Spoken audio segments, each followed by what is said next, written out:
Yeah, I started. That thing with Matt Kelly and Jake Anderson really pissed me off earlier. I messaged Jake. Jake's like, I didn't even know about it. Well, no, it's because he's smart enough not to listen to Matt Kelly. Because Matt Kelly's a fucking douchebag. But like, I was listening to like where Clint told us to, and I was like, what did I jump into? Like, they're talking about women and how their bodies are perceived and all this other stuff. I was like, what am I listening to? Yeah, I talked to Matt Price a little bit about it, and he said that another guy, Jeff Miller, had a beef with Matt several years prior, and I mean, which seems like everybody's had a beef with Matt, basically. Matt Kelly. Yeah, and he confronted him about it, and Matt Kelly admitted that he just does it for the clicks and the rating. He has no ill will with Jeff Miller, and I'm like, oh, well, that's shitty. You know, at least have the balls to stick behind it if you're going to say the shit. You know? Yeah, it's like, what's his name? He says the frogs are turning people gay. Frogs. InfoWars. He's the one who's always screaming. Oh, I know who you're talking about, but yeah. But anyway, his wife and him got a divorce, and they were going through custody battle, and she claimed he was insane, and he said that he just does all this crazy stuff just to get the views. So it's the same thing, right? Like he enjoys playing that heel and stuff, but it's fake. That's what I see. It's just fake. That's all it is. You know, he flip flops what he says just to, you know. And I don't like that he has 20,000. How does he have 20,000 followers? He's an idiot, you know. Ugh. So I don't know. That stuff bothers me. Alex Jones, that's his name. There we go. I was going crazy for a minute. Going crazy. The frogs did it. Anyways. Yeah, that's his thing. Is the frogs are turning people gay. So we're just gonna go back and forth with the mock, or not by like quarterback, but like if you want to take whatever you want. Yeah. Okay. Yeah. All right. It's just anyone in college. If you want to go high school, you go right ahead and drop somebody. But I have nobody to drop. Oh, is it total Devy? Okay, I thought it was just 2020. That's fine. We'll do total Devy. Okay, that's good. Even better. Okay. I figured I'll let you have some fun. Show you. Yeah. You know, it's going to be Travis Etienne first. No, I'll go somebody different first.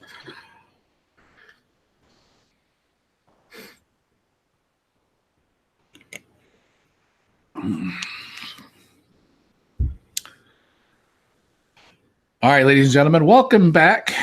Real quick, short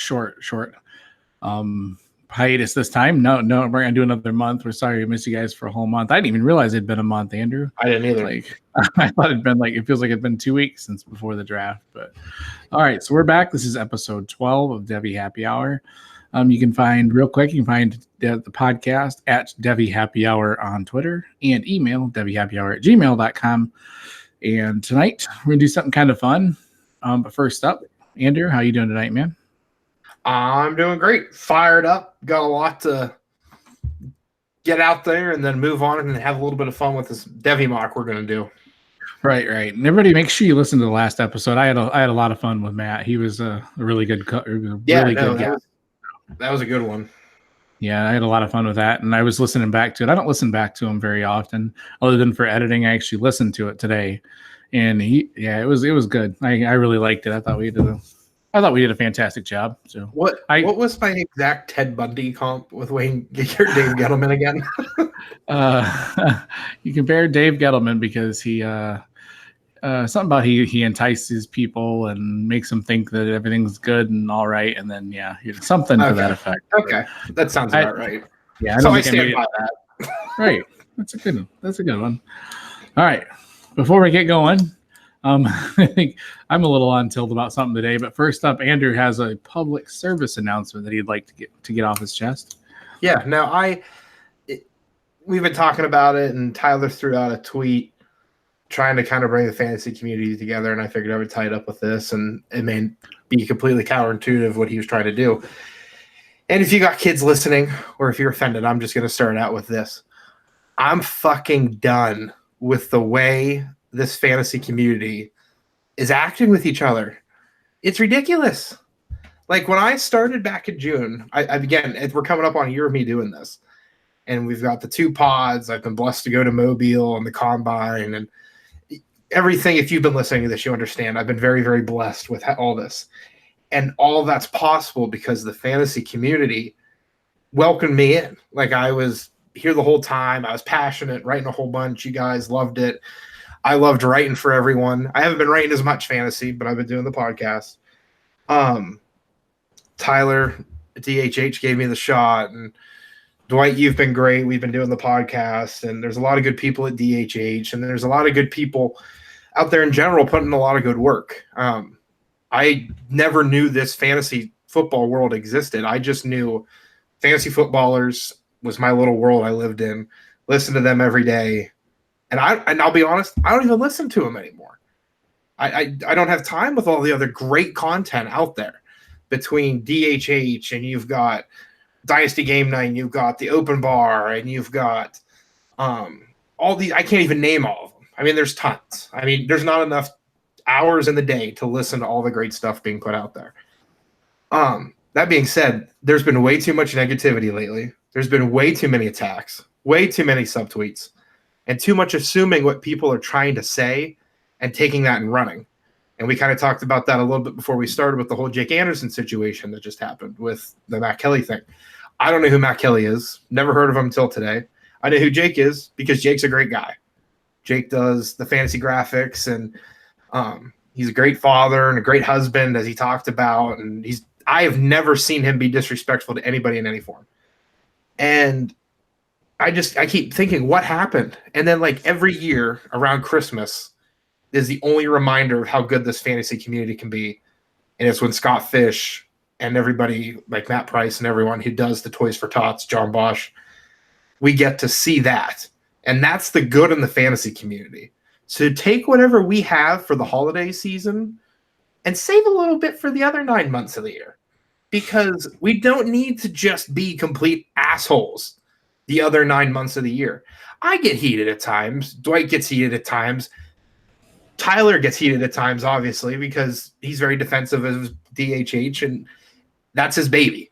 That's his Twitter baby and everything else. And he's a great family guy too. And I can't, again, thank Tyler enough. But it's just gotten to the point where like you see people like FF Ball Blast. I can't remember her name. She got attacked. Oh, that was terrible. Yeah, it was ignorant. It was just flat out ignorance. And there's several women in the community I've seen that have that same issue where guys are like, get in the kitchen, or shut the fuck up, you're a woman. And I'm like, dude. And I saw Elena Del Don, if anybody who doesn't follow WNBA, because if you listen to this podcast, you may or may not, but I won't assume. But at this point, Elena Del Don made the joke today. She's like, I don't want to be told to get back in the kitchen. At least tell me to order some Postmates if you're going to make like a joke in 2019. I thought that was fantastic. I was like, way to handle that perfectly. But you had her getting attacked. I won't say who, but I was in a group chat for a fantasy league, and it just went from talking about trading draft picks to it turned into an all-out brawl between these two different pods. And I'm like, what is happening? And FF Statistics, because they're behind a paywall now, everyone's attacking them. Everyone in this community puts in so much time. Don't get mad at the people who think their product's good enough to ask for money. Everyone started at that at some point. And the FF Ballers have their guy that comes out every year, and the Ultimate Draft Kit or whatever it's called. And their product's fantastic, obviously, and it earns that. But just because someone would like rewarded for their work, don't hate on them for it. Just the end of the day, and I'll stop. It's just we are better than this. And I don't care if you're male, female, non-binary, you don't identify with anything. I really don't care. If you're listening, it's because you're interested. And I thank you for that. And if you're not listening, then I guess you're not hearing this, so it's over your head. But we need to get back to what the good is. Like I said, Scott Fish with the Scott Fish Bowl, and Scott Fish is the epitome of what the good fantasy football is. And it's a game at the end of the day, but we're turning it into politics. Like, I don't want to get on, like, there's too much negativity with all the different topics going on. And I'm not diving into it because you're not listening to this podcast to hear those. But we don't need fantasy football to turn into politics, because then you're just going to hate it. Right. Mine was actually the same thing. I just wanted to tie into that. I was going to say almost essentially the same thing. At the bottom line, the end of the day, all of us on here are making educated guesses. Even the best of us, even the Matt Berries, the fantasy footballers, they're wrong more than they're right. And we're all just doing this for fun. And almost every single one of us that play this game is not going to make money off this game enough to live your life. The people that do are very small, few and far between. And lucky, and respect each other's opinion. If you think that a certain player is a piece of shit, tell me he's a piece of shit, but tell me why you think he's a piece of shit. Maybe I'll look twice. There's no reason to drag my family into it or, call them names or anything like that. There's just no need for it. It's just everybody likes to hide behind, the social media. I don't want to get too deep into this because I mean, it's already sounding, I don't want it to sound like we're too negative because bottom line, Andrew and I both absolutely love Twitter. I mean, I love 99.9% of the people I run across. But, if you identify these people and, you block them, everybody block them. Eventually they'll get the hint, that they can't get away with it, and so hopefully, we see some changes, but I mean, it most likely probably will never change, but, And that's the thing too. Like I had some fantasy football people blocked because I was just tired of the negativity and the ignorance they were doing. I unblocked everyone, I believe. I'll double check after this, but I'm giving everyone one last shot. And then I'm just, if I do something to make you upset or I say something wrong, please let me know so I can know not to phrase something that way or say it a certain way and go on from there. We're all about having fun. Yeah, and you follow the people, listen to the pods, you support the people that are having fun, that you like and you like interacting with. That's all I can say. And we'll weed out the ones that aren't. And as far as the paywall thing, I mean, that's something people have to get over. Yeah, that's ridiculous. I think it's just because people think that information is all free, and when you can get something for free so many places, and you get spoiled with it, and people don't want to pay. And if you think about it, it's like $2 a month. I mean, it's like nothing. You ain't gonna miss that. It's one less double cheeseburger at McDonald's or something. And if 10 people pay that guy, that gives them $20, to make his time a little bit more worthwhile. So I have no problem with it. If enough people want it and it's that good, why not charge a little bit for it? Yeah. And like the thing too, apart from just being non-negative, be positive, reach out, check on people. Like Dwight, it doesn't crack me up. It means a lot. Like if I don't talk to Dwight for a day or two, I get a, hey bud, what's going on? He wants to make sure I'm okay. And then like Jesse Reeves today, I'm sure he doesn't care if I throw out his name just because he's been public with everything that he's dealt with. He posted that he was tired of everything. And I messaged him and I said, is everything okay, Jesse? And he goes, yeah, why? And I said, your tweet. And he goes, well, no. He's like, I'm fine. He's like, it was just the negative. He said it was the Jake Anderson thing today. Really got him down. And I said, well, I get it. I said, so I just wanted to make sure you were okay and yada, yada, yada. And he's like, see, he's like, if just more people cared, he's like, this whole thing would be done and over with. We've already spent too much time on this, though, so we'll move on. I heard about it from the fantasy pastor, Clint Followell. Because I know. Yeah. And I'm like, if you get him upset, I mean, he's one of the nicest guys in the whole entire planet. And I could meet everybody on the planet, and I would still think that. I mean, Clint's awesome. So, yeah, the fantasy pastor. I know. So the bottom line, like you're always taught when you were kids. I mean, I know everybody was taught this. If you ain't got nothing nice to say, don't say anything at all. So that's a pretty good thing to live by. And this sounds so simple and as crazy as Herm Edwards is. I remember when I was in high school at one of the rookie symposiums, they were showing him, before you hit tweet, just read that again and think, do I really want that to be perceived? Can this be perceived a different way, or do I want this to be said and be attached to my name? And I do that a lot. So it's just, and the guys in the Secret Football Hall of Fame make fun of me all the time that I'm the dad of the group because I'm always so cautious about everything I say and do and so on. But yeah, I mean, you and I have seen too many people, lose their jobs at sites and things like that just because of something stupid. Yeah, I wasn't going to mention names. Yeah. It's stuff like that. Just think. With several others more recently even. So, yeah. Anyways. On a more positive note. All right. We have a little bit of news and notes. I don't know if this is positive, but it sure as hell was funny.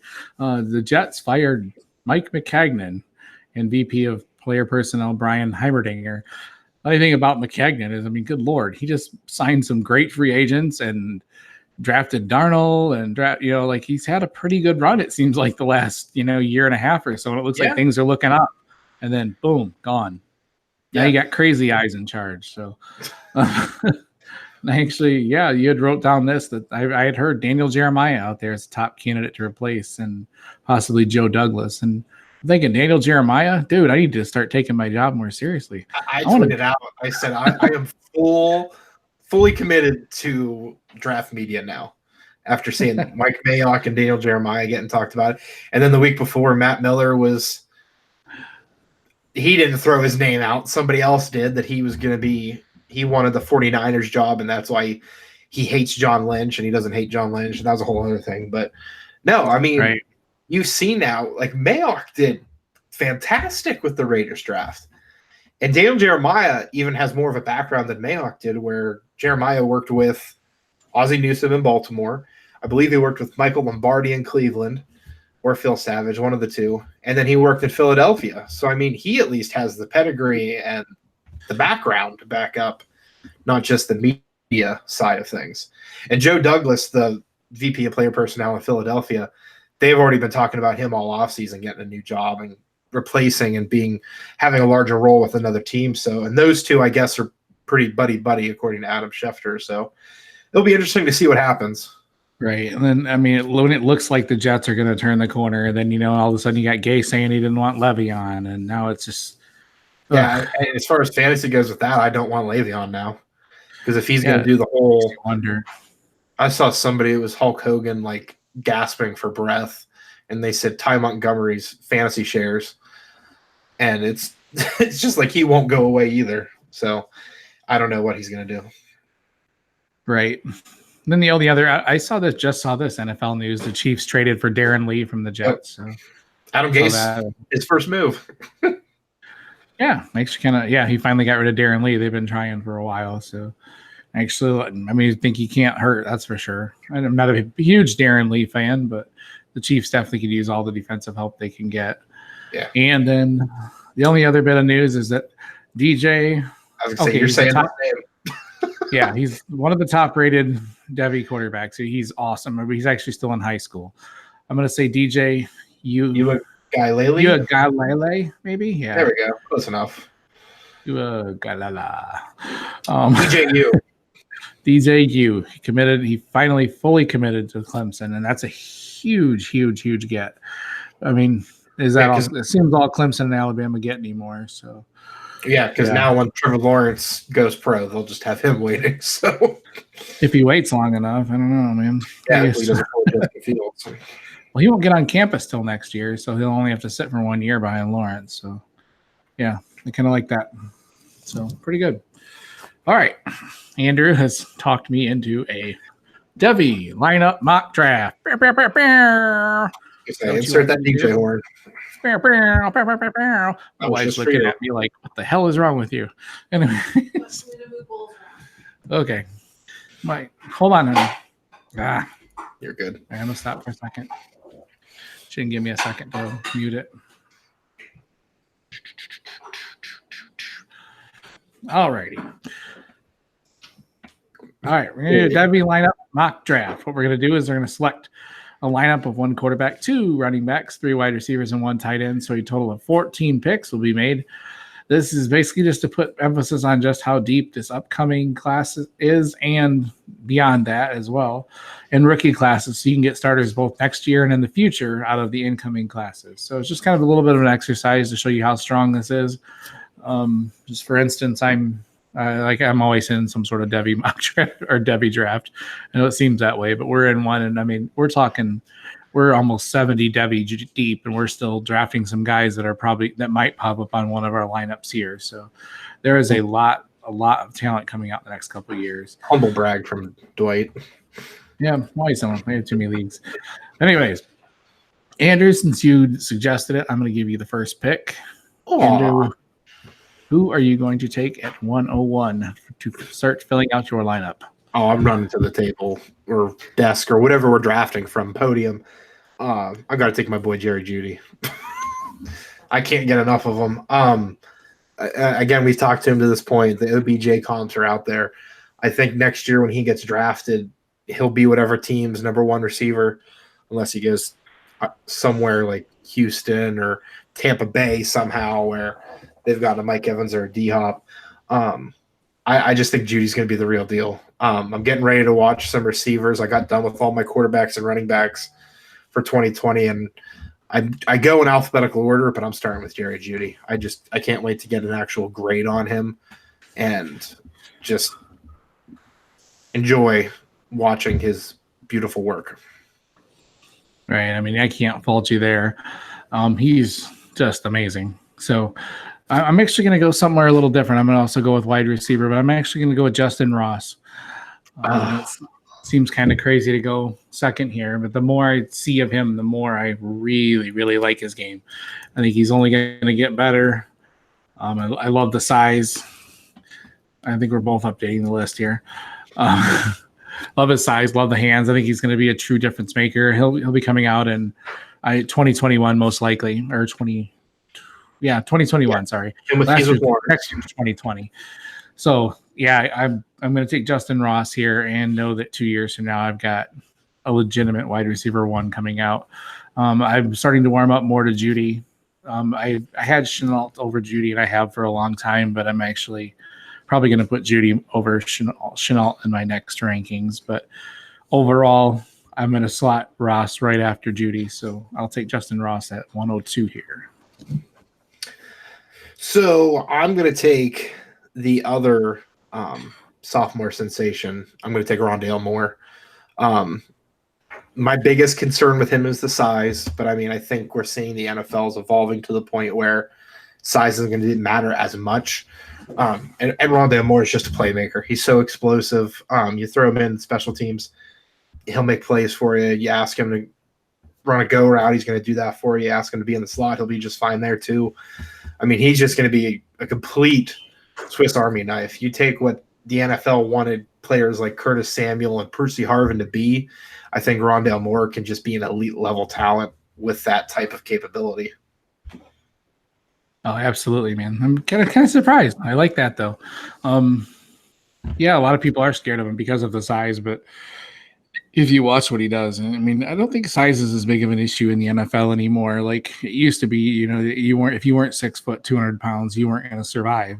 Right. You know, and it seemed like, I don't want to say Antonio Brown was the big one, but it certainly seemed like he's the one that turned the tide, you know, of what to expect from a wide receiver one. And, you know, I don't think there's that, you know, carbon copy mold of a wide receiver one anymore.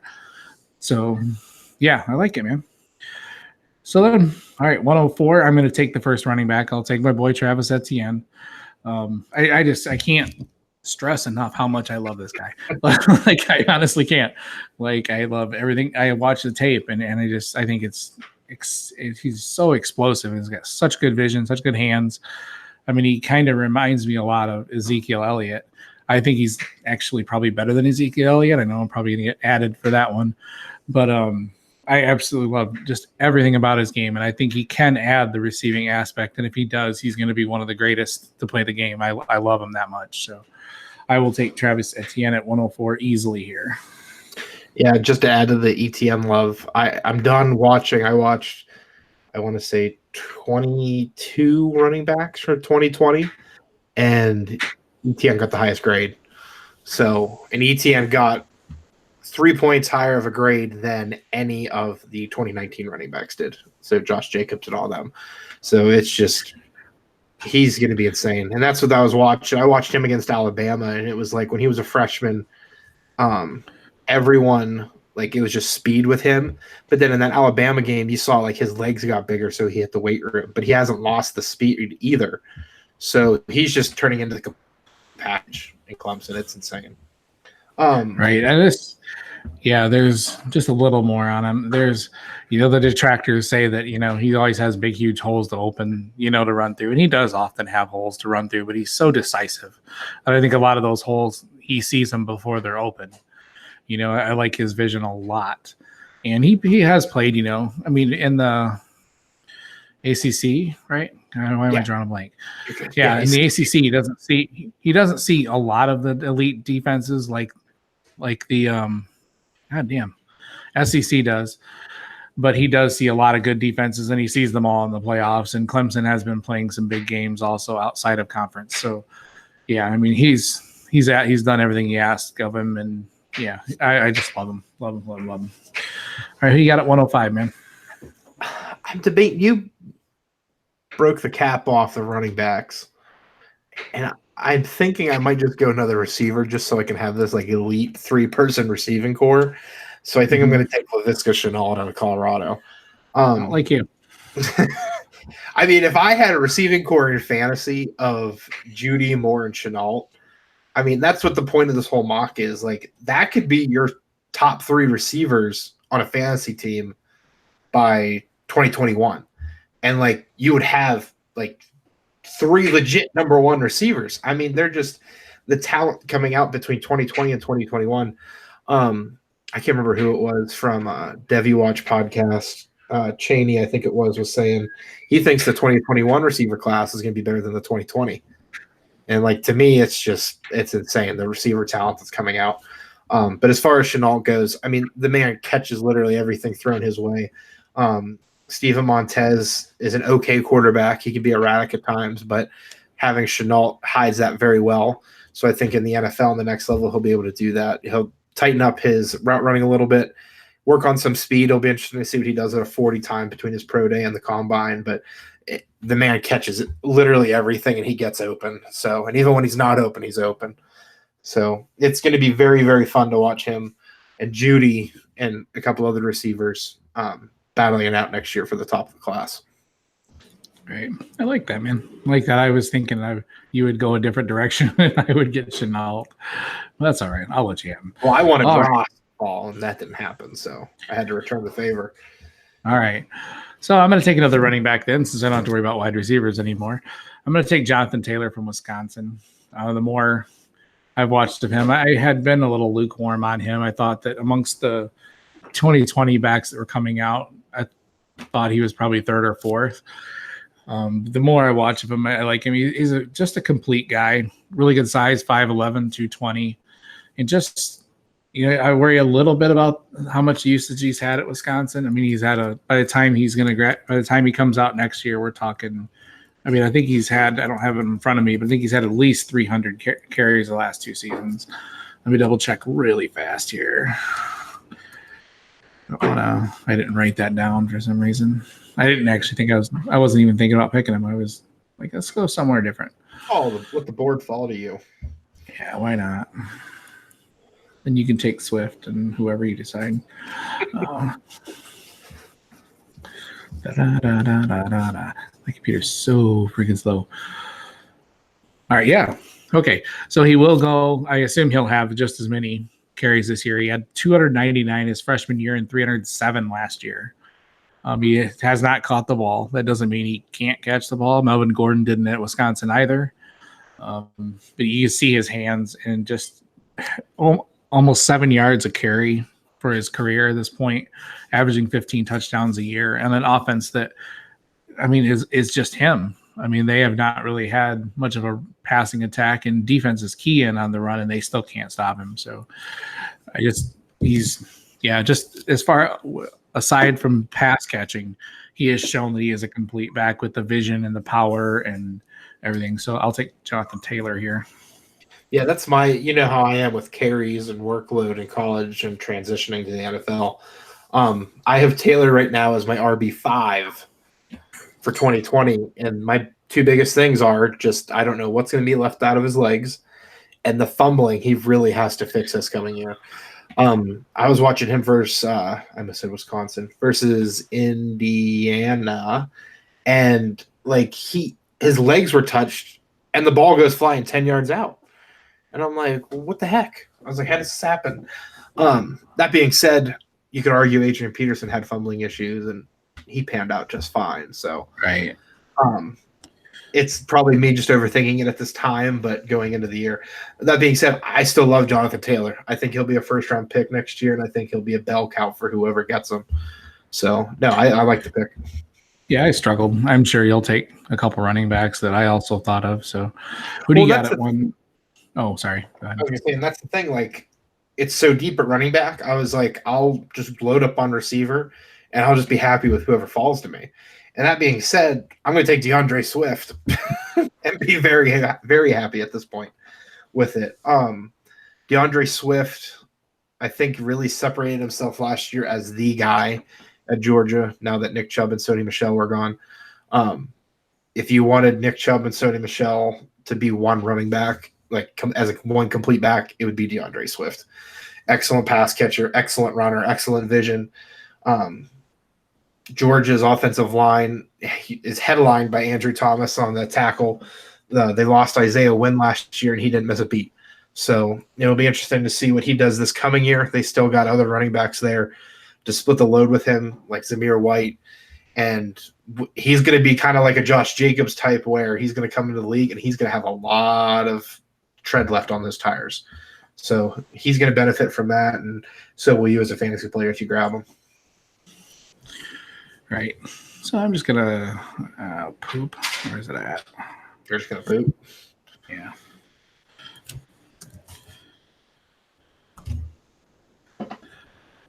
Sorry. Trying to get my computer to catch up here. You're good. All right.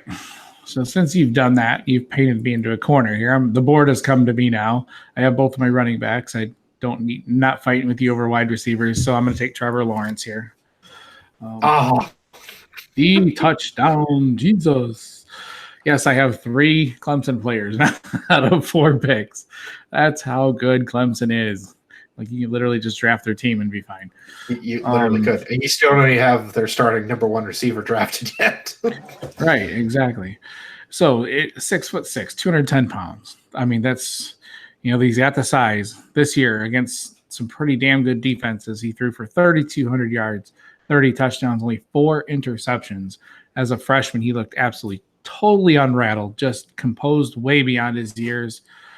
I mean, you cannot, just the intangibles, the little things that he does that show he's already ready for the NFL. Like, I literally you could put him in the NFL right now and he would be fine, I think. Oh, I think he would have been number 1 this year. Yeah. He reads defenses. He knows how to look defensive backs off with his eyes. He knows how to throw with touch. But I mean, you really cannot find many weaknesses in this kid's game, and it's just going to get better.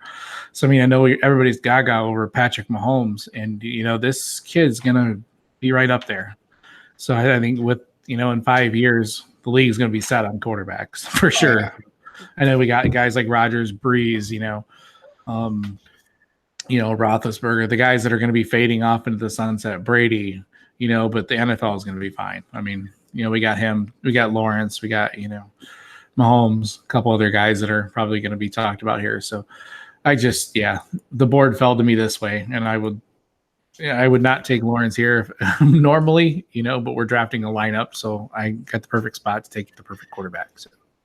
Yeah, and like I tweeted out the other day when I was trying to watch Travis Etienne against Alabama, Trevor Lawrence was just dropping dimes. And I was like, he's distracting me and making it too difficult to watch Travis Etienne. It was just, his throwing motion doesn't even look like he tries. It's just effortless. He just flicks it like 50 yards downfield.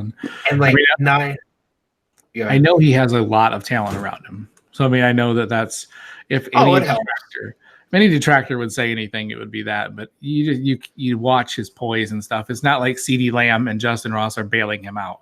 Like, he is throwing the ball right to them. Like, it's beautiful. Like, And my favorite thing with Trevor Lawrence is 9 months before he carved up Alabama, he was at a senior prom for high school. Like, it's just mind-numbing to me. But that's what Trevor Lawrence love. I think we'll continue to gaga over him as we still got 2 years left to enjoy. It's hard to watch Clemson tape because it's hard to know who the hell to watch. They've got so many good guys. Like, man. hard to do. All right, Andrew, you're up next, bud. Running back, I'm going to take another guy I watched last week. He is my RB. Where the hell is he? He's my RB3. J.K. Dobbins out of Ohio State. Doesn't have the size of a Le'Veon Bell.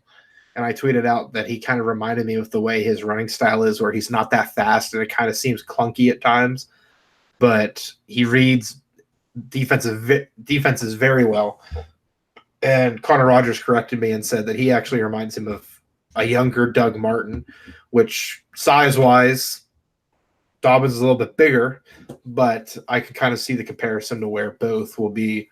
Doug Martin was evolved in the passing game and rushing game, just like Dobbins is as well. I'm really excited to see what Dobbins can do this year now that he'll be the guy. Mike Weber kind of took over a little bit towards the end of the year for Ohio State. And then Justin Fields and Dobbins, I think, with Day being the offensive and calling plays, is going to be a lot of fun to watch in Columbus. I don't like Ohio State, but I'm going to have to watch Ohio State this year just because of J.K. Dobbins. Yeah, you have to watch him. I'm really excited to watch Justin Fields, honestly, because I was talking about this to somebody the other day that asked, should I take? God, what was he asked if he should take. God, I wish I could find that tweet. I might be able to. It was a great situation. Let me see if I can find it real quick. The perfect type of questions that I love to get. Where is it at? Oh, it was on one of our other accounts. That's right. Where's it at? Sorry. This is good radio.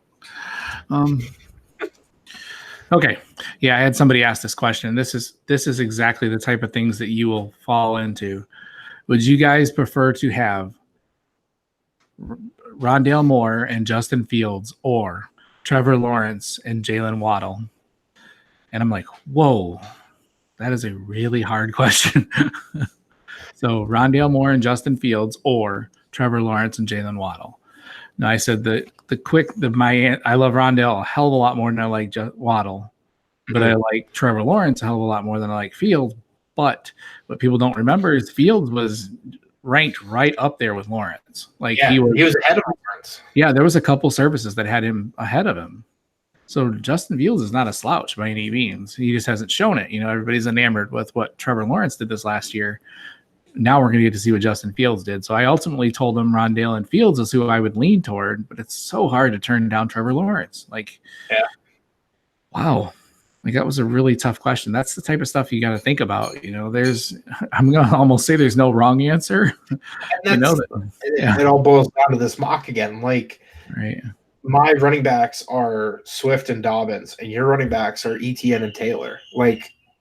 You're not at a lose-lose there. Just to kind of give an idea if that's how it somehow shakes up for you. And then there's also on the other flip side too, is that, these guys are not locks. Trevor Lawrence is not a lock to succeed in the NFL.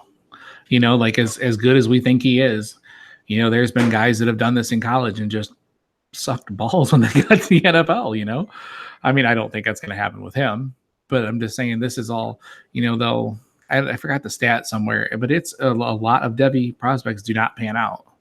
It's still, I would like to think that most of these guys on our list here are going to, so I'm not going to ever say it, but it's all still a guessing game.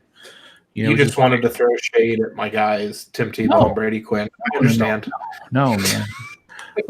You never really know. You don't. I see some of these Devy leagues. I see some trades that go down where people are trying to trade, people are trading Trevor Lawrence for Andrew Luck. And I'm like, no, I guess if you're a build now and you've got no chance to win in 3 to 4 years, okay, I can maybe see that trading Luck for him, but Luck is here and he's doing it, I have Trevor Lawrence in the DHH Devy league. Anyone in that league listening wants Trevor Lawrence for Andrew Luck, I'll gladly accept that deal. Right. So yeah, I mean, we got to remember that. So, anyways, a little PSA in the middle of that Devy thing there. But all right, I'm on the board, right? Yes. Okay. Since you forced my hand, well, you didn't really force my hand. I don't have to draft a wide receiver, so I'm going to draft a tight end. I will get out. I will take Alberto. So I don't know if that's the one you're open. I don't know if that's the one you're open about, but there was only 2 tight ends that I was really about, and I was like 2 of us. Right. So there's a couple guys I really like. I'm sure you'll talk about the one you like, but I just every time I watched Missouri and Drew Lock last year, I was drawn to Alberto. He looks like the complete guy. He can block. He's got great size at 6'5", 260. Catches everything thrown his way, runs a variety of different routes. He gets open to every level that I saw. He's got great soft hands for such a big guy. And I mean, as gaga as I was over the tight ends this year, I mean, I know they're not as deep next year, but man, I wish Alberto would have came out this year. Holy hell. Would have had the best tight end class in history if he'd have came out. So yeah, I really like Alberto, and I will gladly take him as my tight end here. So now you anything you want to add on Albert? Yeah, no. No, I mean, you really hit it. I think Alberto made Drew Lock look very good at times. He was definitely his number 1 target at Missouri. So no quarrels with me. All right, you need a tight end and a quarterback. I'm going to save my tight end as a surprise for my last pick. Quarterback. I'm gonna go. Curious. Oh, what are you curious about? Yeah, I think it's between Herbert and Tua, but I'm curious. I'm gonna go with Tua. What the hell? Not to fit the stereotype there, but he's my number 1 tight end for 2020, and with Lawrence off the board, it just makes sense there. Obviously, there's other people. It's not a super flex, so you don't have to take a tight end. Right. Like if you're in a draft, I'm not saying take Tua in the first round, but just for the sake of our mock, Tua is going to be going in the first round. That being said, I'd honestly probably be okay taking Trevor Lawrence in a non-super flex first round, just because I'm crazy. But there's other guys I'd probably take, just as a disclaimer. That being said, though, Tua is my number 1 quarterback going into the fall. Out of the quarterbacks that I've watched, and I watched about 24 of them, 25, and I just really like his touch. I like not his mobility and his running style, but just like his pocket presence. I think as a Browns fan, I watch obviously a lot of Baker Mayfield, and I think that's honestly Baker Mayfield's best trait is when the pocket collapses and breaks down, he's able to move out and then just make a stance again and make a nice clean throw. I think Tua can do the same thing very, very well. He obviously benefits from great weapons like Waddle and Ruggs and Judy and whoever their tight end is right now, and I can't think of. And obviously Najee Harris and the carousel of running backs they've had. And but I just think Tua is going to be really, really good. I'm really excited to see what he does next year. He probably won't be the first pick just because you got guys like Chase Young and Andrew Thomas and some other great talents that are coming out next year. But I think Tua is definitely going to be a top 10 pick next year and be a difference maker for a franchise and for a fantasy team.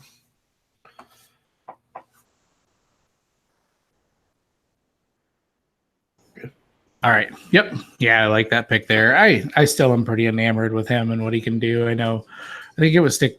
We got to mention stick to football at least once. He was it last week where Matt has Herbert above to us, and there's a lot of people that do.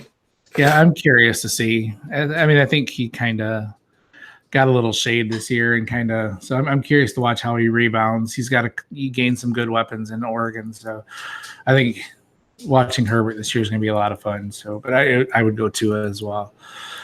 All right, so I got 2 wide receiver positions left here. I don't know. I'm going to go with Tyler Johnson for my first. I like that.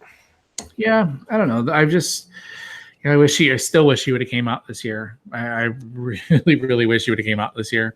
I think it's going to discount him a little bit next year unless he puts up the eye-popping stats again like he did. But I love a lot about his game. He I want to say reminds me of Allen Robinson. The way they're actually really darn close in size. And sorry, I'm trying to pull up Tyler's stats here real quick, but I know he's a guy that I have a lot of fun watching. Shit. Damn it. Come on, stats. I pull up Tyler Johnson, and there's like 7 of them. So, yeah, there's a basketball player that I always get. Bastard.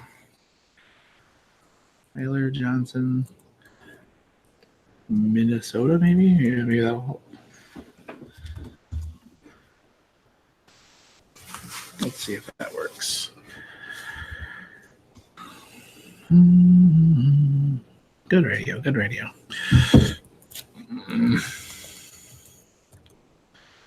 Yeah, I man, there's so many ways I could go here. I wasn't sure. Like, man, you left me wide open. Yeah, and that's, again, just speaking of how great this receiver class. Like, I mean, CeeDee Lamb's not even taken yet. And just right, he's in play for my next one. I think I'm gonna throw a curveball at you. Damn it. All right, Tyler Johnson. A little bit on Tyler here. All right, he had an amazing junior year. He caught 78 balls for 1,169 yards, 12 touchdowns. You see a lot that you like about him. He's only 6'2", but he plays a hell of a lot larger than that. I like the way he goes up and gets the ball. Very good in contested catches. He's got – talked about Justin Ross's hands earlier. Tyler Johnson's right up there as well. I have drawn the similarity too, and he played in the same offense from as Corey Davis. You see a lot of the same, like that alpha dog, like it's my ball, and I love watching that. That's probably my favorite thing in a receiver. Something you can't teach, something you don't see on, you see it on tape. That they will work back, they will work, and they always put themselves in position to, catch the ball. And that's what I love about it, and that's what I love. I think is his strongest trait. He just gets the ball. He's very hungry. And I know it's kind of a surprise. There's probably some more higher profile names on the board, but that is going to be my pick there. I can't argue with it. Do it. Argue. No. So I'm down on my last pick, right, for my tight end? Yes. I came across an article the other day, and I had heard rumors about this kid, but then they attached a very interesting name to him. The article was saying college football coaches are calling this kid the best-looking high school football player they've ever seen. So I'm going to go with a high school player here, just to kind of one-up Dwight here, Mr. Devy, 10,000 player mock or 10,000 player draft. And a quote on the article that really got my headlines with him was, "He will be the Zion Williamson of college football." I'm going to go with the tight end out of Desert Pines High School in Las Vegas. 6'8", 240 plus pounds, Darnell Washington. I was watching stuff on him today after reading the article, and I'm like, there's no way this kid is that insane that they're giving him this comp to just already ruin how he's seen by fans and everybody. He's got offers from Texas, Oklahoma, Penn State, everybody but Florida, which is really upsetting, but that's not the point. He's 6'8" already, which is the only thing that can be concerning. Is if he continues to grow, he might be too big. Right. But as of right now, he just skies over people. Like, it's insane. So just as like a deep stash, just to see if he's one of those players where it's almost like Trevor Lawrence, where the myth is going to continue to grow to where I'm almost taking him in this sense to where I would want to trade him later just for somebody who really loves him for something else. Right. Yeah, he's not even – I'm trying to think if he got picked. Let's see. Did I stump you? I have not heard that name. It's easy to do. I'm old. I was going to see if he's drafted in our huge 1,000 player W league. He probably isn't. I don't remember. Yeah, interesting. I may have to get him next year. Yeah, he's a senior this year. Huh, I like it, man. And he hasn't picked where he's going yet.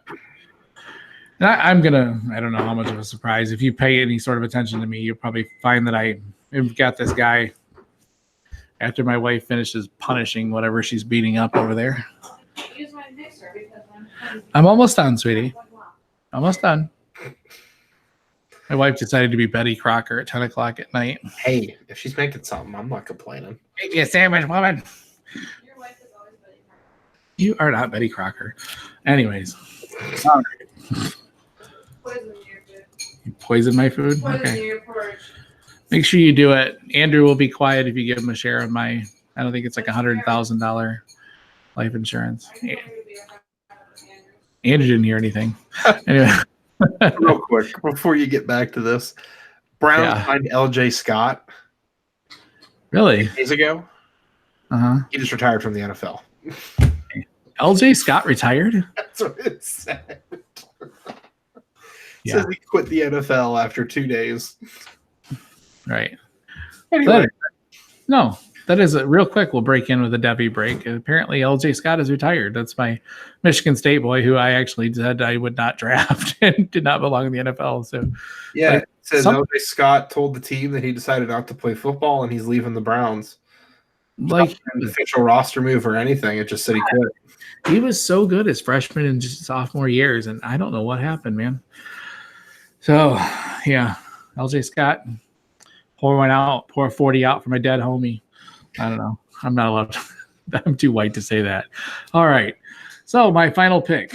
All right, this is a guy that I've started to like drastically fall in love with, and I'm going to go ahead and put him as my third receiver over much more highly touted wide receivers. I'm going to take Seth Williams from Auburn. Wow.